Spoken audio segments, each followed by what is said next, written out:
없으시면은 오늘은 장절이 상당히 긴 부분을 읽어야 되는데 선생님들이 한 절, 자매님들이 한 절 이렇게 교독해서 창세기 31장 17절부터 42절까지 그 단락이 긴데 같이 한 절 한 절 교독해서 읽겠습니다. 선생님들이 먼저 읽습니다.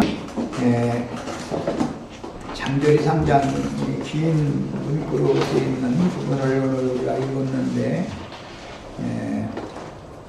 이 말씀에는 출애굽기의 그 시작에 관한 그 예시가 여기에 나와 있기 때문에 이 말씀이 우리의 신앙생활의 시작과 관련되는 말씀이다 이렇게 이해하시면 되고, 오늘 말씀 중에 특히 21절 같이 한번 더 줄처럼 읽겠습니다.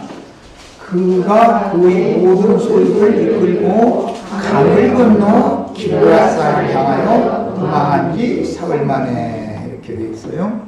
여기 강을 건넜다 이 말이 참 굉장히 중요한데, 이 말은 지금 야곱의 조부인 아브라함이 하란 땅에서 약속의 땅으로 갈 때 큰 강 유브라데 강을 건너서 가나안 땅을 향해서 갔었기 때문에 그 조부가 간 길을 다시 그 손자가 지금 가고 있는 모습을 보여주고 있어요.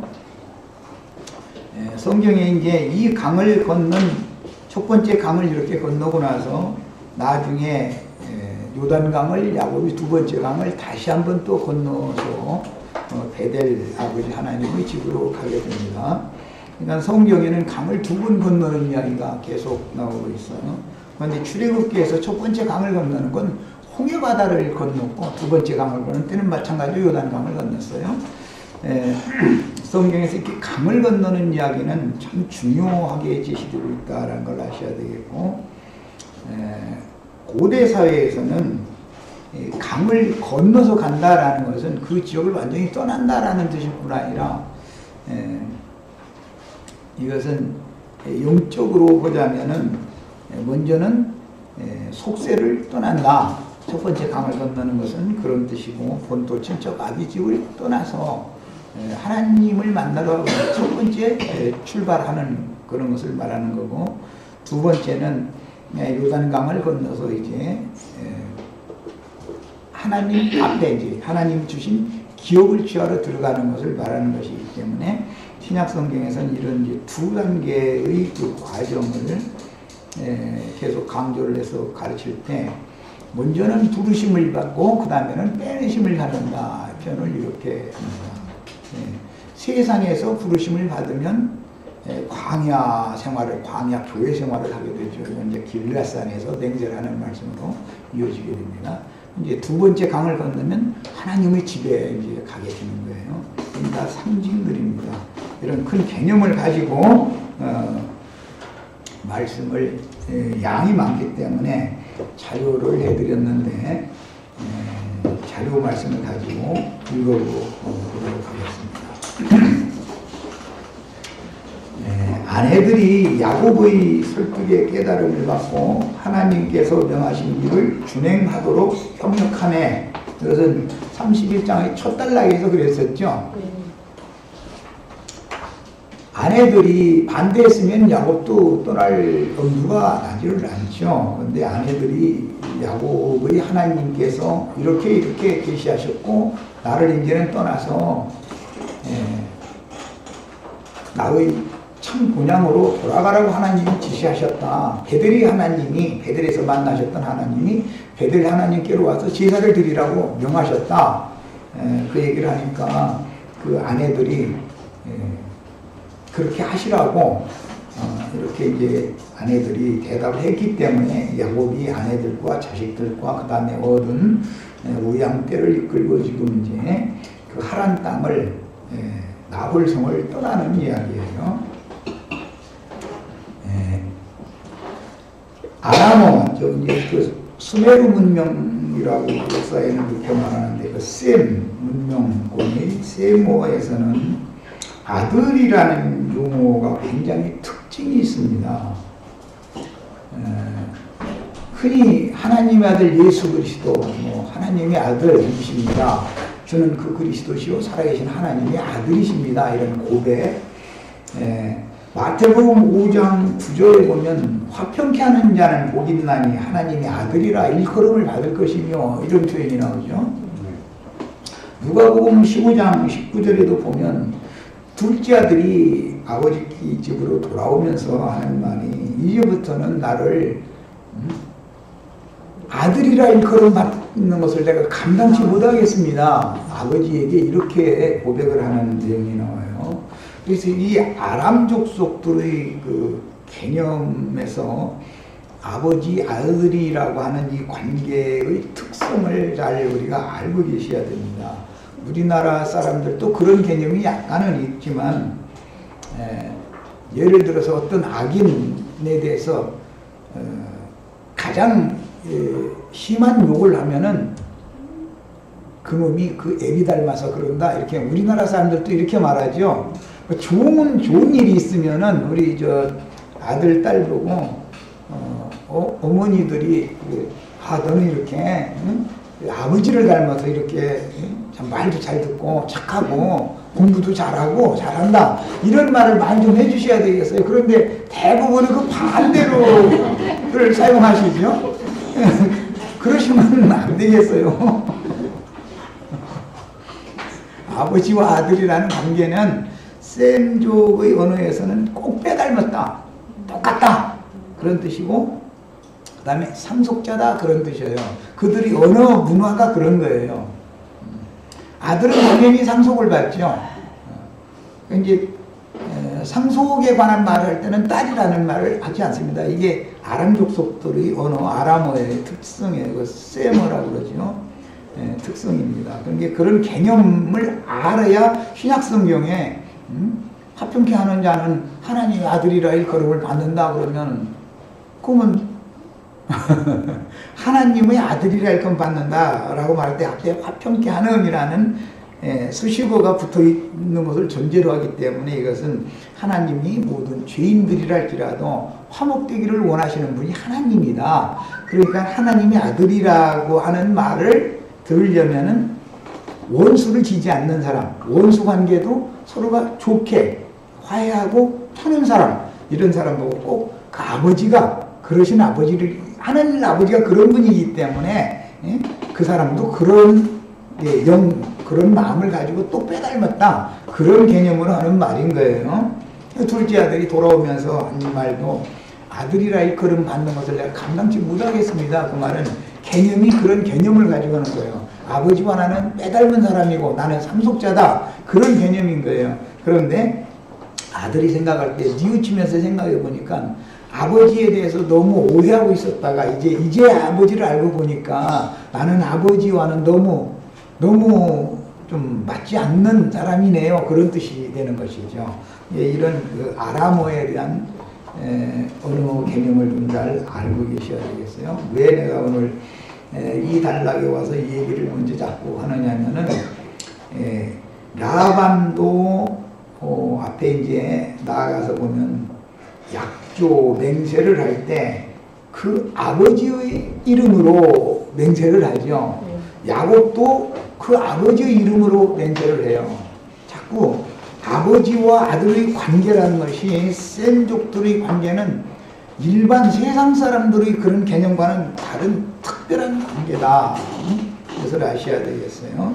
그래서 예수님을 하나님의 아들이다 이렇게 말하면, 첫째는 사람이시지만 그분의 마음 씀씀, 그분의 양심 상태, 그분의 정신세계, 이런 모든 것들이 우주의 주인이신 신과 빼닮았다, 그런 개념인 것이고, 그 다음에 우주의 주인이니까 우주를 그 아들에게 상속을 당연히 해주겠죠. 후사다, 그런 개념인 거예요. 이런 그 언어 그 개념을 우선 이해를 하셔야 됩니다. 자, 그 다음에 더 나가겠습니다. 창세기 31장에서 라반이 자기 아버지의 신, 라반이 하나님이라고 할 때도 엘로힘이라는 용어가 사용이 됐지만 그들의 개념에서는 엘이라고 하는 엘로힘의 최고신은 알라라고 그러죠. 알라, 엘이라는 신이에요. 그러니까 야곱은 그 아버지의 하나님 여호와 야훼의 이름으로 맹세를 하고, 라반은 알라의 이름으로, 엘의 이름으로 맹세를 해요. 이제 용어에서는 엘로힘이라는 용어가 같이 사용이 됐어요. 그렇지만 신의 실제는 다르다 이게. 야곱의 신과 라반의 신은 다르다 이게. 라반의 신은 알라 신이고 야곱의 신은 야훼 신이에요. 그래서 이게 신이 다른 거예요. 자, 그 다음에 이달락 말씀은 이스라엘 역사에서는 모세로 말미암아 하나님의 부르심을 전해들은 이스라엘 백성들이 바로의 손아귀를 벗어나기 위해서 모세와 아론의 인도를 받아 람셋을 출발하는 것으로 시견되어, 람셋을 출발해서 애굽 땅에서 하루 또 하루 두 번 유진을 했다가 사흘째 홍해 바다를 건너죠. 그런데 이제 많은 기독교계의 신자들이 이제 이런 위치를 잘 모르고 그냥 람셋에서 6월절 놓고 그 밤에 출발해 그냥 바로 그 밤에 이렇게 홍해를 건너버린 것으로 이렇게 오해해서 하는 경우들이 상당히 많이 있는 걸 내가 봤어요. 그래서 깜짝 놀랐어요. 목회하는 분들이 이런 걸 너무 부정하게 가르치구나 이런 걸 봤어요. 애굽 땅에서 사흘 출애굽을 시작을 해서 사흘 만에 홍해 바다를 건너는 겁니다. 그런 이치가 오늘 야곱이 강을 건너서 길라산까지 가는데 사흘길을 갔죠. 간 다음에 뒤늦게 라반이 야곱이 떠났다더라 소문을 듣고 뒤쫓아왔는데 7일을 달려와서 야곱이 진을 치고 있는 길르앗산에다가 마주대에서 이렇게 그 장막을 치고 거기에서 라반과 야곱이 이게 조우를 해가지고 라반이 야곱 집을 다 이렇게 수색을 하고 그 다음에 자기가 찾고자 하는 것을 찾지 못한 얘기가 나왔고 그 다음에 서로가 거기에서 화해를 하고 돌무더기를 싸서 큰 돌을 세워놓고 이제 선돌이라고 해요. 그 역사책에서 아마 선돌이니 고인돌이니 이런 얘기 들어봤을 거예요. 그래서 이제 돌무더기 싸놓고 큰 돌을 세워놓고 그걸 이제 기념지로 세워놓고서 거기서 이제 맹세 상호 그 돌무더기 선돌 자리가 경계선이 되는 거예요. 지계석이라고 그래요.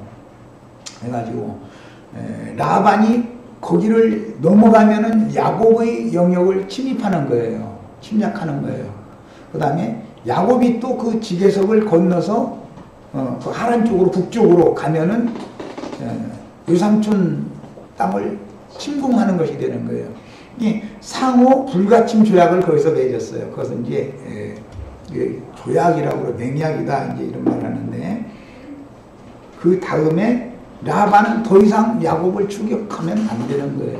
또 외삼촌이 돌아갔을 때 뭘 떨어뜨려 놓고 간 것이 보여져도 야곱이 그 돌무더기를 넘어가면은 침범하는 것이 되는 거예요. 오늘날 말하면 그게 국경선과 같은 이제 그런 개념이 되겠죠. 이런 것은 큰 의미가 있는 거예요. 이해를 잘 하셔야 되겠어요.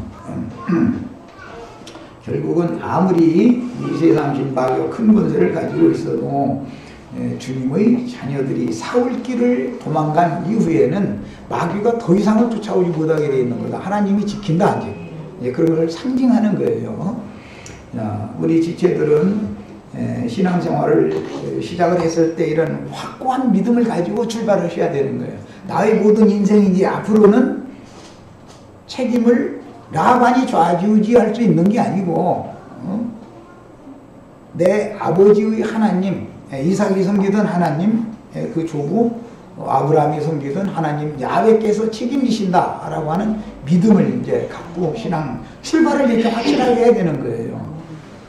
자, 이런 것을 다 상징으로 보여주는 것입니다. 그 다음에 이스라엘 하나님의 백성들은 자신들을 음유하고 고역으로 부리는 애굽왕 바로의 왕국 안에서는 착취만 당할 뿐 우리 세상 생활할 때 애써서 100만 원을 벌면 잘해야 100만 원 딸랑딸랑 오고 까딱 잘못하면 101만 원이 들어가죠. 흑자로 은행에 통장에 들어가는 것이 아니라 대부분 빚이 늘어나죠. 이건 좋지 않은 얘기를 해서 그렇지만 좀 그런데 무슨 왜 그러는 거, 이 세상 마귀는 우리의 피땀을 쥐어짜기 위해서 뭘 많이 준다고 이렇게 꼬인다 이거예요. 그 대신 뺏어가는 데는 한 수가 더 높아. 100원을 주면 꼭 101원을 뺏어가는 아주 능수능란한 자다 이거예요. 이 세상 지금 마귀라는 거예요. 이 세상에는 절대 소망을 주면 안 되는 거예요. 그래서 우리 시제들은 세상 사람들이야 마귀 자식들이니까 많이 쌓아놓고 살게 해주겠죠. 그런데 그것이 많이 쌓아놓으면 그것이 화가 되게 만드는 거예요. 또 하나님 이제 개입하시면 그렇게 되는 거예요. 이런 것을 우리는 현상세계에서 다 볼 수 있죠. 근데 이런 얘기를 하면 또 이제 교계에서 가르치는 것과 너무 다르기 때문에, 그러면 나인제님 만나서 말해오면 그럼 부자 되긴 다 틀렸냐고 이제. 사실은 부자 되긴 다 틀렸어요. 세상에서 부유할 게 아니라 하나님에 대하여 부유해 주셔야 되는 거예요. 세상에서 부자 되면 하나님에 대해서는 가난해지게 돼 있는 거예요. 이것을 아셔야 되겠어요. 그렇다고 또 뭐 다 날마다 빚쟁이로 살라 또 나에게 뭐 그럼 빚쟁이로 살아야 되냐고 이럴 거면 그러진 마세요. 그러진 마세요. 그 다음에 이스라엘 하나님의 백성들에게 이제 세상 신이라고 하는 것은 억류해놓고 착실하게 돼 있다. 피땀을 막 젖자는 거예요. 그런데 그보다 한 수 더 뜨는 곳이 어디냐면 세상 교계다 이거예요. 세상에서 수고해서 세금 내는 것보다 예배당에 다니면은 세상 세금 보면 세상 세금대로 내야 되고 예배당 다니면 배로 더 착취당하죠. 이런 것이 이제 세상적인 마귀가 하는 일이다. 그런데 그런 것이 경험이 있어야만 이 세상에서는 소망이 없구나. 하나님은 뭘 후히 주시기를 원하시는 분이지 빼앗아가기를 원하시는 분이 절대 아니에요. 그런데 자꾸 속고 살아면 안 된다 이거예요. 이제 제일 도둑질을 회복할 수 없는 도둑질을 당하는 것은 돈이야까지 뭐 재물 같은 거야 좀 어떻게 해서 하면은 나중에 빚 졌다가 또 갚는 수도 있고 이제 그러니까 그 대신 이제 피땀만 이제 더 흘리고 허리 나중에 이제 빚 갚을 때쯤 되면은 온몸이 아파서 이제 병원 인쇄질 수도 있고 만들어 놓는 것이 이제 이 세상인데 그 사이에 우리는 배울 것이 있단 말이에요. 과연 내가 이런 인생 살다가 흙으로 돌아가라고 세상에 내가 보냄받은 존재일까? 이걸 생각을 해봐야 되는 거예요. 우리는 그렇게 하찮은 존재들이 아니에요.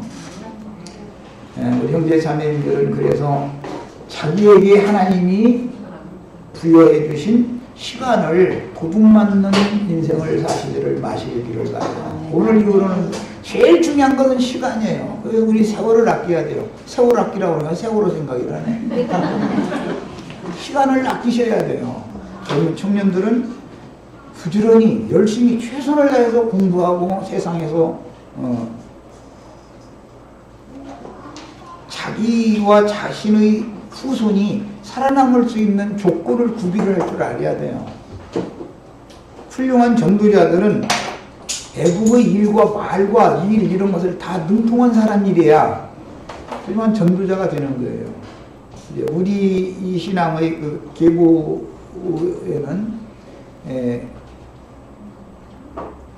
뉴턴이라는 그 분이 이제 있는데 계신데 그분은 아주 석학이고 과학적인 두뇌도 뛰어났고 문학도 음악도 미술 그림 그리는 거 하여튼 다양한 재능을 가지신 분이었었어요.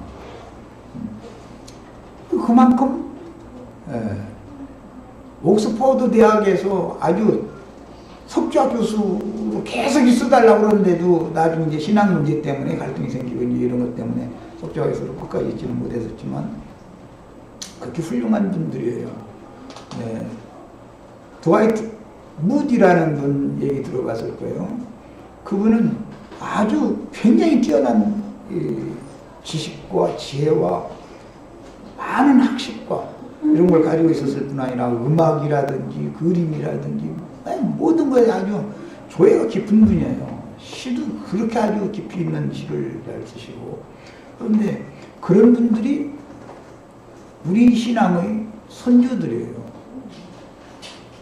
우리 젊은 청년들도 오늘 여기 모임에다 왔는데 잘 왔고, 이렇게 훌륭한 사람이 다 되셔야 세상에서 성공하는 걸 난 꼭 이걸 그때 거기에다 말을 하려고 그러는 게 아니라 그런 조건을 구비해가지고 하나님의 사람으로 전도자로 인생을 사는 것이 최고 성공한 인생이다.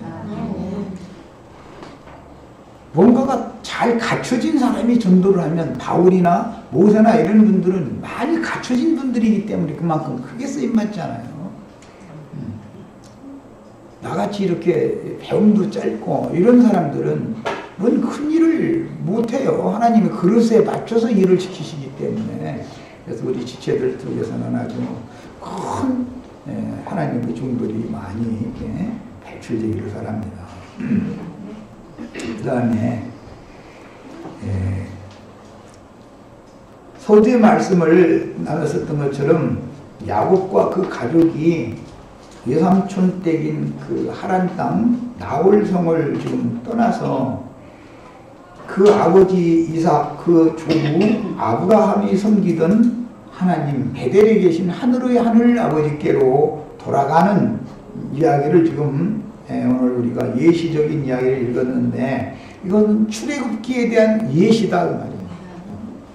이 구약 성경에 어떤 모형적인 그림이 있기 때문에 신약 성경에 이런 해석을 하게 되는 거예요. 구약 성경을 모르면 신약 성경은 이해할 수가 없는 것이죠. 그러니까 말하고자 하는 의도를 사람들이 또 똑같은 성경을 읽어도 계시가 없으면 이게 뭘 말하고자 하는지에 대한 이해를 또 못하는 것이 이게 또 문제가 될 수가 있고. 야곱의 처자와 짐승들은 이스라엘 백성들을 상징하며 실제 출애굽을 할 때는 이스라엘 백성들뿐 아니라 중단 잡족도 함께 나왔는데 하나님께서 이 잡족들은 짐승으로 보는 것이에요. 하나님을 모르는 사람들은 성경에는 전부 짐승으로 보는 거예요. 우리 형제 자매님들만 하나님의 사람, 그리스도의 사람으로 보고 나머지는 전부 짐승으로 보는 거예요. 이제 성경이 말하는 이런 의도를 하셔야 되겠어요. 그래서 이 잡족들은 이방 죄인들을 상징하며 야곱의 가족들은 히브리인들을 상징한 거예요. 대표성을 갖는 거예요. 신약의 실제는 교회 안에서는 그리스도 예수 안에서는이죠. 그의 몸된 교회 안에서는 유대인, 이방인의 구별을 하지 않고 함께 이제 신앙생활을 하게 되는 겁니다. 교회 생활은 이스라엘의 성막에 보이는 생활과 제사법이 실현된 거예요. 신약의 교회 생활은. 구약 성경에는 성막 혹은 성전에 안식일이나 절기나 그 다음에 연종제사나 연시, 제사 이런데 회막 앞에 모여서 하나님께 예배하는 것이 그들의 생활이었어요. 그런데 이것이 신약에서는 교회 생활이라고 그런단 말이에요. 구약 성경은 모두 모형이고 예표인 것이죠. 자, 그러면 이제 교회 안에 들어왔다. 그리스도 예수 안에 왔다. 세상에서 떠나서 그리스도 예수 안에 왔다. 그리스도의 몸된 교회 안에 들어왔다.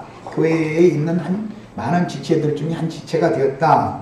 이 뜻은 우선 구약 성경의 그 제사 예법을 이해를 하셔야 되는데 이스라엘 백성들 중에 어떤 사람이 죄어리 생각이 나면 자기 힘에 맞는 제물을 성막에다가 갖다 끌어다 주면 제사장이 우선 성막에 물리는 여자들이 있어서 한 개 물통이 여럿이 있어가지고 그 물로 제물을 아주 전신을 온몸을 우선 목욕을 시키는 거예요. 깨끗하게 잡기 전에. 그 다음에 이제 물로 목욕을 시키면 지가 이게 물기를 다 털지요. 스스로.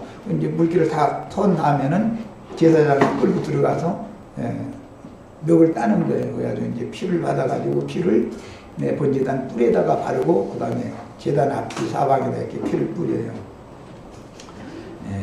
이것은 상징이다. 먼저 말씀의 불로 온 몸이 목욕을 먼저 해야 되는 거예요. 교회 안에 들어오려면 기본적으로. 그 다음에 제물이 그와 같이 죽어서 피를 흘렸으면 피를 뿌리는 것이 끝이 아니고 제6을 각을 이렇게 토막을 내죠. 5토막 내죠. 머리 자르고 네 발 이렇게 해서 갈라내니까 이게 토막을 쳐가지고 번제단 위에 올려놓고 불태우는 거예요. 그것을 잘 생각해 보셔야 돼요. 우리 옛사람 혈과 육에 있는 첫사람은 그런 방식으로 하나님 앞에 제물로 먼저 드려져야 되는 거예요. 그 다음에 부활되어진 사람이 제사장, 이제 그리스도인이 되는 거예요. 그 사람이 다음 단계로 들어가면 성막에는 물두멍이 있어요. 그래서 거기에서는 수족을 다시 씻는 거예요, 제사장이. 그 사람은 부활되어진 사람이에요. 이 사람은 새 사람이죠. 수족을 씻는 사람은. 온몸을 목욕을 하지 않은 사람은 수족을 씻는 것이 의미가 없는 것이죠. 먼저 목욕을 하는 목적은 정결한 제물로 하나님께 드려주기 위한 것이고, 그 다음에 부활의 생명을 받은 말씀을 맡은 사람, 말씀을 받은 사람, 그리스도인들, 제사장들이 다 되었을지라도 속세에 살고 있어야 되기 때문에 수족을 날마다 씻어서 하나님 앞에 정결을 유지해야 된다, 그런 뜻이에요. 그렇게 해서 성막의 첫 번째 휘장, 두 번째 휘장이죠. 그러니까 성막을 해서는 첫 번째 휘장, 성전 전체로 봐서는 이제 두 번째 휘장인데, 그 휘장 안으로 들어가서 제사를 실제로 이제 행하게 되는 거예요. 그것이 성막 안에서 제사를 실제로 행하는 것은 먼저는 이제 7 금 등대를 간경을 다 해가지고 기름도 붓고, 그 다음에 불똥도 따내고 이런 걸 준비를 하고, 그 다음에 떡상에다가 더운 떡을 다시 갈아놓고 물릴 떡은 다시 빈 그릇에 채워서 가지고 나오고, 그 다음에 향을 이렇게 사르고 이런 제사를 하는 거예요. 이것이 교회 생활이에요.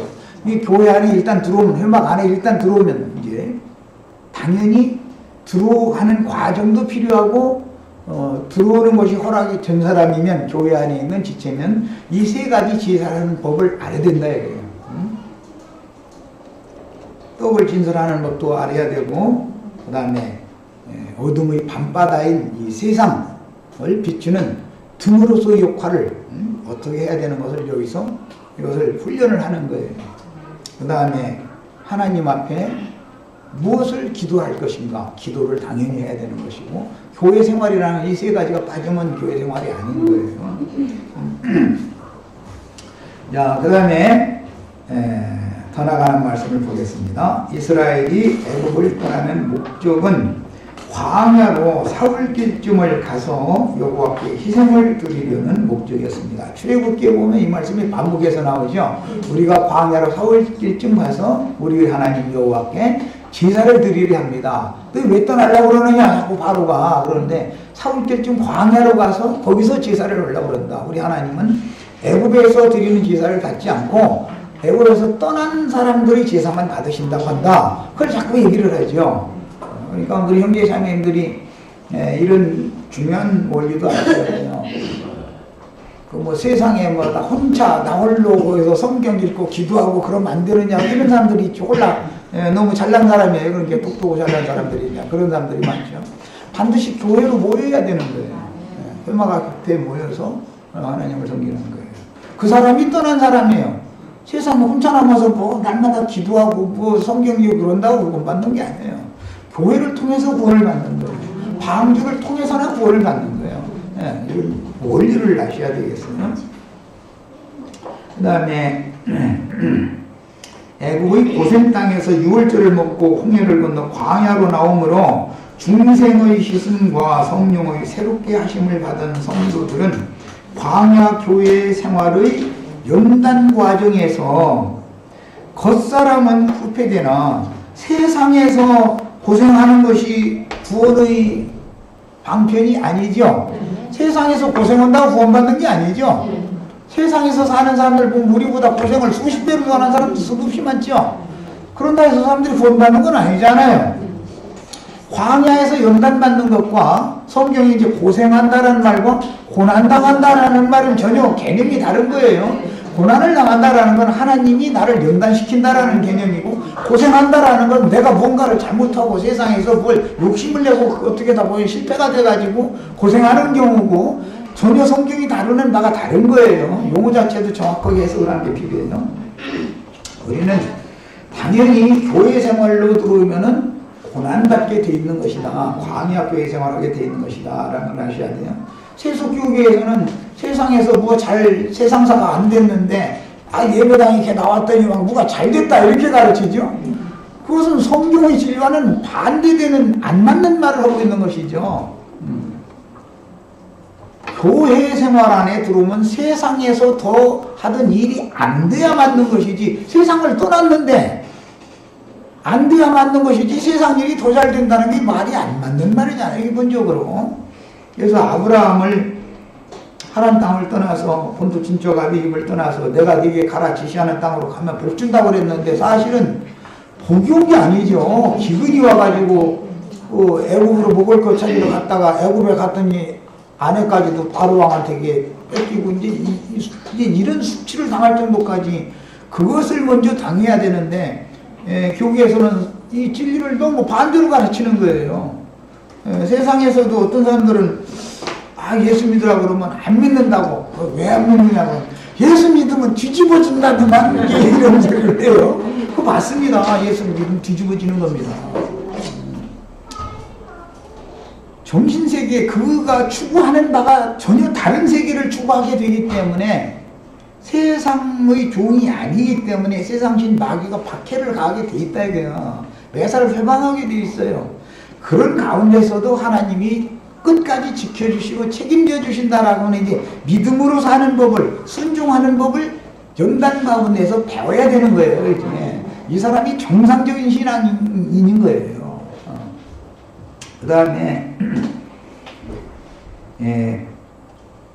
야곱과 함께 나온 처자 중에서 야곱이 가장 사랑하는 아내였던 라헬이 그 친정아버지의 드라빔을 훔쳤습니다. 마침 그때 이제 친정아버지가 양털 깎으러 출타 중이었기 때문에 이제 아버지 없는 사이에 내가 빈손으로야 갈 수 없지 이러고 이제 라헬은, 레아는 그런 개념이 없었는데 라헬은 우리 아버지가 친정 오래배들한테만 다 기어 불러주고 나는 딸이라고 안값도 안 주려고 그러더만 눈치 딱 채고 나서는 내가 그냥 물러설 수는 없지 이제 이러고 아주 가장 중요한 것을 이제 훔쳐갖고 나오는 거예요. 이 드라빔이라고 하는 것은 아람 사람들로 말하자면은 그 부족의 수호신이에요. 그러니까 부족의 족장이 가지고 있는 족장이라는 표시가 되는 것이죠. 예. 부족장이 죽을 때 그 마다들에게 그 드라빔을 승계해주고 죽는 거예요. 그럼 그 드라빔을 가진 사람이 그 부족의 족장이라는 뜻이다 그 말이에요.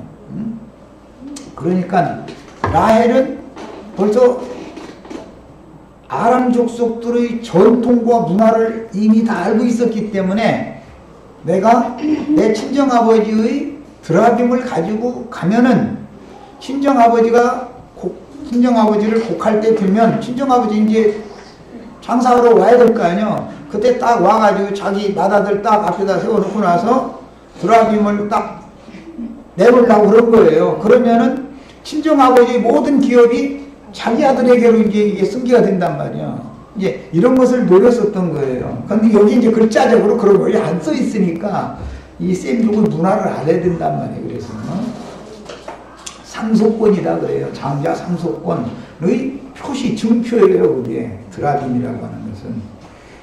그리고 이제 그 부족 내에 어떤 문제가 있으면은 이제 제사를 할 때 드라빔을 놓고 왜 우리 이 민족이, 우리 부족이 이렇게 계속 어려움을 당하는지 이걸 이제 묻기도 하고, 점술 도구로도 사용이 되는 거죠. 그 드라빔이 이제 점쳐주는 것이죠. 그런 용도로도 사용을 해요. 가정의 수신이다 이렇게 생각하시면 돼요. 그런데 이것을 라헬이 슬쩍 해가지고 이제 나온 거예요. 이것은 영적으로는 거짓 선지자들이 그들의 정통이라고 하는 그들의 교리, 그들의 교훈 이런 것들을 다 가지고 나왔다. 그것을 자기 아들에게 줘가지고 자기 친정 동네의 모든 권리를 자기 후손에게 상속해주고자 하는, 나에게는 아버지가 안 주니까 내 자식에게 주겠다, 그런 뜻으로 이걸 가지고 나온 거예요. 자, 첫 시간 여기까지 하겠습니다.